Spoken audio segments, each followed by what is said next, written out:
So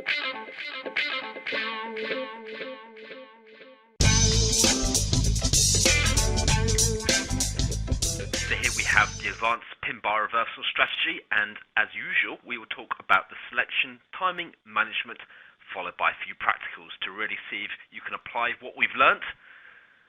The great news about this strategy is that it's exactly the same as the conventional pin bar reversals which we just spoke about in the previous module. So if you got that, you'll find this a complete doddle. We'll go through the whole process to make sure that you get it fully.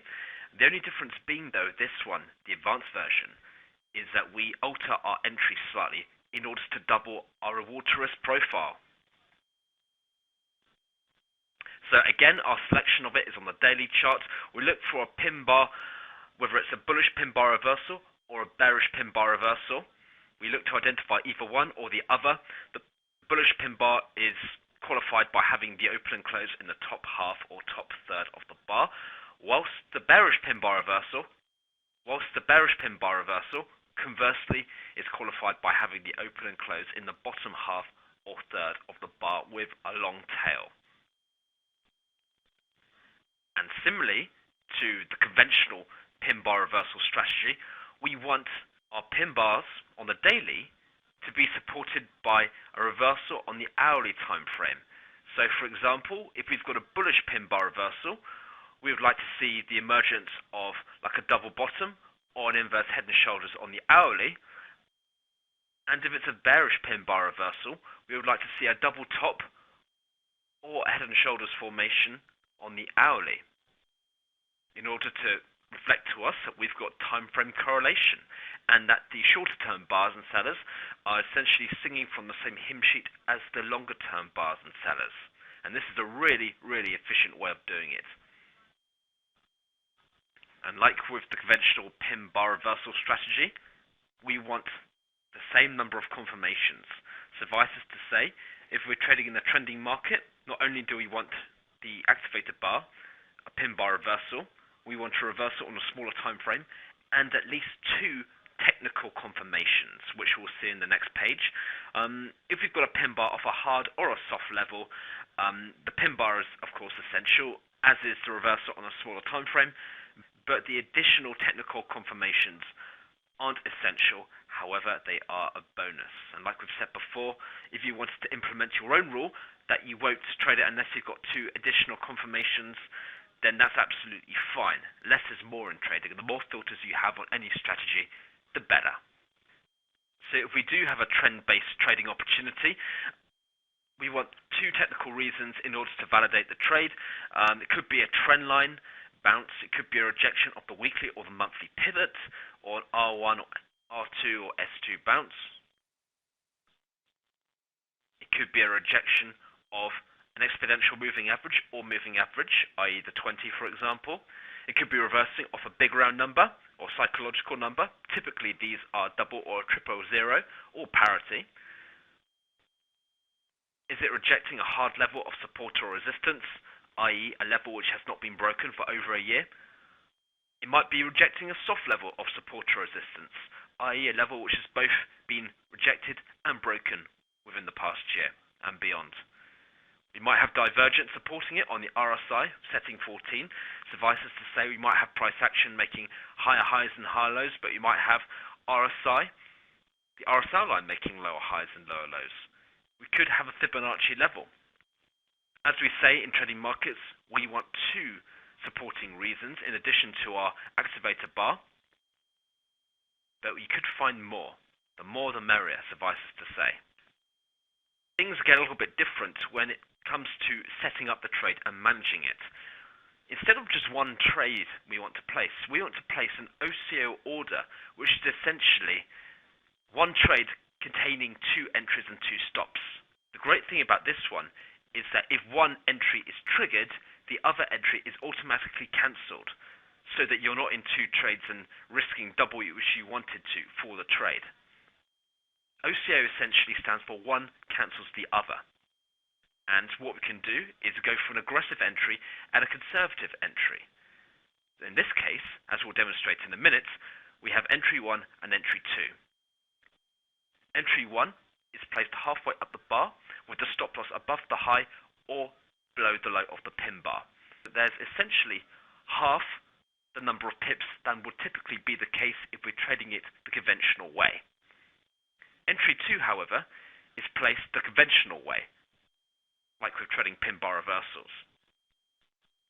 Like the entry might be above the high or below the low of the bar, with the stop loss below or above the high or low of the pin bar, as per with the conventional entry. We'll show you here. So for example, if we're trading a bullish pin bar, entry 1 of our OCO order will be halfway up the bar, could be the bar's midpoint or halfway stage. The entry 2 of the OCO order will be the high of the bar plus spread plus a pip, as per the regular entry which we covered in vanilla pin bar reversals. And the stop loss of both entry 1 and entry 2 will be below the low of the bar minus spread minus a pip.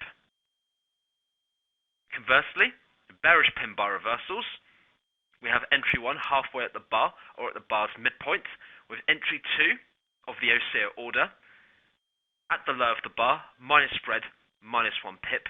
A stop loss for entry 1 and entry 2 will be above the high of the bearish pin bar reversal plus spread plus a pip.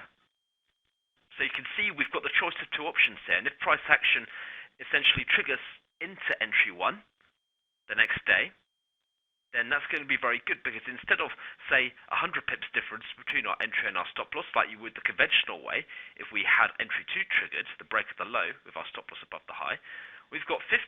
So we've essentially doubled our reward to risk. Again, we want to place these trades in the evening, preferably after 10 PM GMT or very early the next morning. As we just mentioned, the beauty of having this order halfway up the pin bar is that it essentially can double our reward to risk. Typically, with these pin bar reversals, and with every trading bar you see on the chart, there's overlap. And what this efficient entry halfway at the bar seeks to do is take advantage of the overlap or retracement. So, we've got our hypothetical pin bar reversal of our technical level here. We've got our entry halfway at the bar, and we've got our entry 2 at the break of the low. So, if the next day we get a retracement up to entry 1, then what can happen is that we would then just have 50 pips difference between our entry and our stop loss. If it doesn't quite go up to entry 1 and trigger us into the trade and just goes down and breaks the low, then that's fine. We're still in the trade. And even though we might have 120 pips in the entry 2 scenario, which essentially means that we don't have quite as good reward if we have a 400 pip target, we're still in the opportunity flow. So what our first entry does is it gives us a much tighter entry with 50 pips, enabling us a reward to risk of an 8-to-1 with a 400 pip target. But with our OCO order and our entry 2, this means that we can still be in the opportunity flow if the next day, day 2, doesn't retrace sufficiently to get us into entry 1. So we can, worst case scenario, get 3.3-to-1 reward to risk profile if we go and hit targets. So this OCO order essentially enables us to have both bites of the cherry. And if we do get into a long-term trade of high reward, then it makes sense to take advantage of as much reward as possible, whilst being mechanical about it. So in terms of selecting the target for this trade, again it depends what kind of person you are. Would you rather have a high probability or a low reward target, where you can sacrifice reward for probability, or would you rather accept a lower probability but in exchange for that to have a higher reward? You might be one of these people who'd rather have both bites of the cherry here and would like to scale out. And that's absolutely fine. But we would enthusiastically encourage you to select your targets within the realms of possibility. It's very frequent for people to essentially set their targets at a point where they want the price action to go, which completely supersedes the actual chance of price action getting there. So always select your target within the realms of possibility or probability. So the management of this style of trading is very similar to the conventional pin bar reversal strategy. After 24 hours has elapsed since placing the trade, you go and check it. If you've been triggered into the trade, fantastic. If you have not been triggered into the trade, you delete the order. Or if the high of the bullish pin bar reversal hasn't been breached, delete the order. Or if the low of the bearish pin bar reversal hasn't been breached, delete the order. We want to do this because, again, if there's no decisive momentum or decision in the market, we don't want to be a part of that. As traders, we want to go where the direction is heading. If there's indecision, we don't want to be in that, because we want to make as much percentage return as possible in the shortest amount of time. If there's no decisive direction, then what's the point? Supposing we are triggered into the trade then, what we want to do is just simply walk away for 4 days, and after 4 days, move our stop loss to break even, and then let it either run to our high probability low reward target, or take it to our low probability high reward target, or as a compromise, simply let it hit target 1, which is essentially your high probability low reward target, and then scale out and let it run to target 2, which is our low prob high reward target. To get more information on targeting, check out the targeting module. But in terms of putting this into practice, let's have a look at certain examples here. We've got the dollar NOK. Here we've got the Norwegian kroner against the US dollar, and we can see we've got a pin bar off a horizontal level here, also off a trend line. But let's take a closer look to see what's so great about this currency pair and this setup. So taking a closer look at the Norwegian kroner against the US dollar, we can see that not only do we have a bullish pin bar reversal, rejecting a soft level of support, it's also rejecting a psychological round number, 56400. It's also an inverse head and shoulders on the hourly time frame. So, based on that, we'll place an OCO order with entry 1 halfway up the bar, with our stop loss below the low, minus spread minus a pip, and our entry 2 the conventional way, like we would just trading vanilla pin bar reversals, just above the high, plus spread, plus a pip.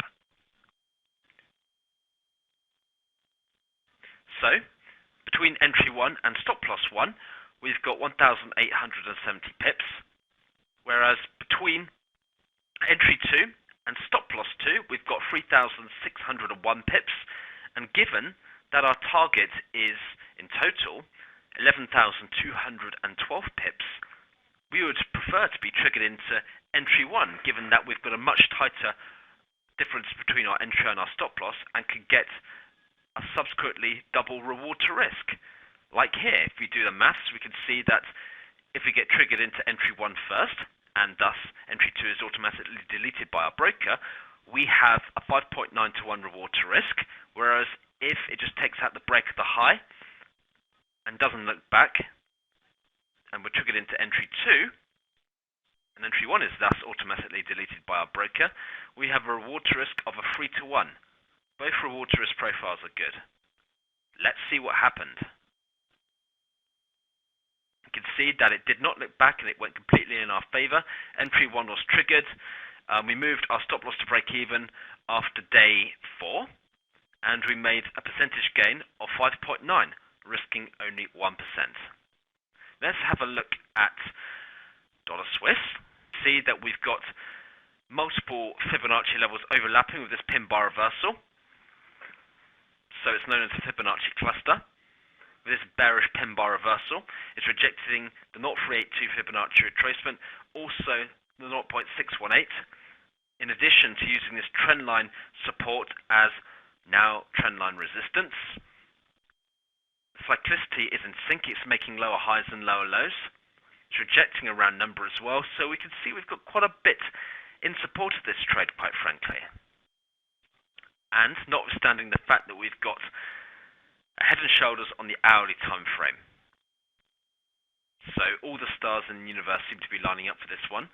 So in this case, what we would do is simply place entry 1 halfway up the bar, with entry 2 just below the low of the bar, minus spread, minus a pip, and our stop losses for both trades just above the high of the bar, plus spread, plus a pip. We've only got 33 pips difference between our entry halfway at the bar, entry 1, and our stop loss for entry 1, whilst we've got 66 pips difference between entry 2 and the stop loss for entry 2. So we can deduce from this that if we're triggered into the trade off the back of retracement the next day and we're triggered into entry 1, then we've essentially got our reward to risk double what it would otherwise be if we've got 66 pips difference between our entry and our stop loss. We've got a target of 340 pips. So we've got a reward to risk of 10.3 to 1 if our entry 1 is triggered, and for entry 2 we've got a reward to risk of 5.1 to 1 if it just takes out the break of the low off the bar without actually looking back and retracing. And we can see from here when we got triggered, even though there was a bit of hesitation, we went to actually hit target. Our stop loss was moved to break even after day 4 as we got triggered halfway at the bar. That was fine, it didn't come back to the halfway stage after day 4, and we just waited for it to hit our target all the way down here, and we made 10.3 to 1 reward to risk off this trade, risking only 1%.